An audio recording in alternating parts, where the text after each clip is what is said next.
స్థానిక కరీంనగర్ జ్యోతినగర్లోని సాధన school of ఎక్సలెన్స్లో సోమవారం రోజు 22వ వార్షికోత్సవ వేడుకలను సాధనోత్సవ్ 2026 జ్ఞానము వివేకం ఆలోచన పేరుతో ఎంతో వైభవంగా నిర్వహించబడ్డాయి.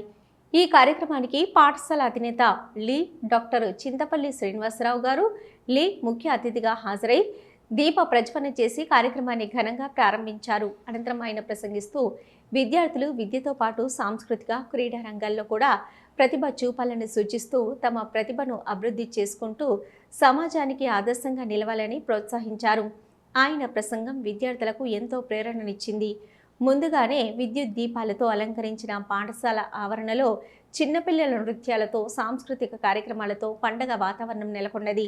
ఈ కార్యక్రమంలో high school principal V Kumaraswamy, primary principal R Dhanalakshmi, PD Goli Narender, ఉపాధ్యాయ బృందం సమన్వయంతో కార్యక్రమాన్ని విజయవంతంగా నిర్వహించారు.